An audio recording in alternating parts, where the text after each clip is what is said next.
नवाबों के शहर लखनऊ में एक नौजवान की बहुत ही बेरहमी से जान ले ली गई। उस बेचारी की गलती सिर्फ इतनी होती है कि उसने अपने मामा पर भरोसा किया और मामा ने उसकी पत्नी पर ही बुरी नजरें रखनी शुरू कर दी। और पत्नी की जुर्रत तो देखिए, पत्नी भी मामा ससुर पर फिदा हो गई और इन सब की कीमत उस बेचारे भांजे को अपनी जान देकर चुकानी पड़ी। उस दिन भी सब कुछ नॉर्मल ही होता है, फिर अचानक थाने में रखे फोन की घंटी बजती है। फोन बजता है तो एक पुलिसकर्मी फोन उठाता है और कॉल करने वाला शख्स कहता है कि साहब यहां आ जाइए, यहां नाले में एक शख्स का बेजान जिस्म पड़ा हुआ है, पता नहीं किसका है। पुलिस वाला कहता है ठीक है, आप लोकेशन बताइए, हम पहुंचते हैं। कुछ देर में ही पुलिस एक नाले के पास पहुंचती है जहां लोगों की भीड़ लगी होती है और सामने नाले में पड़ा होता है एक नौजवान का बेजान जिस्म।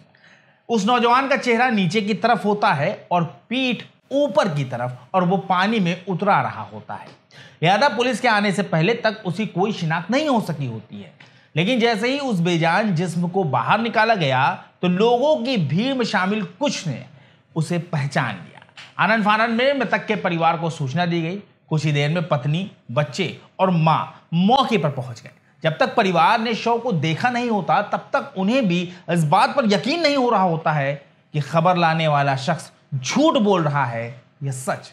लेकिन जैसे ही उस नौजवान के बेजान जिस्म को परिवार के सामने लाया गया तो यकीन जानिए कि जैसे आसमान फट पड़ा। जवान बेटे की ये हालत देखकर बुजुर्ग मां मौके पर ही बेहोश हो गई, तो वहीं उसकी पत्नी बिलक बिलक कर रोने लगी। परिवार ने खुलकर कहा कि बेटे की किसी ने जान ली है, वो किसी हादसे का शिकार नहीं हुआ। इसके बाद पुलिस ने अपनी तफ्तीश शुरू की और करीब 48 घंटे के भीतर ही मामले का खुलासा करते हुए कातिलों को गिरफ्तार कर लिया। लेकिन पुलिस ने जिस शख्स को गिरफ्तार किया उसके बारे में जानकर आपके भी होश उड़ जाएंगे, क्योंकि कातिल कोई गैर नहीं होता, अपना ही होता है, जिसने शर्मनाक मोहब्बत के लिए उस बेचारे को रास्ते से हटा दिया और उसकी सांसों की डोर ही तोड़ दी। नमस्कार, आदाब, सत श्री अकाल, मैं हूं मोहम्मद आसिफ दुलार और आप देखना शुरू कर चुके हैं हमारी खास पेशकश केस डायरी विद आसिफ दुलार। ये मामला यूपी की राजधानी लखनऊ के नगराम थाना इलाके के छनौती गांव से आया है, जहां पुलिस ने रामफेर के साथ हुए कांड का खुलासा करते हुए उसकी पत्नी और मामा को गिरफ्तार कर लिया। दरअसल 18 सितंबर गुरुवार की शाम रामफेर के पास किसी का कॉल आया। फोन पर बात करने के बाद रामफेर घर से निकल गया। रामफेर शादी वगैरह में बैंड बजाने का काम करते थे।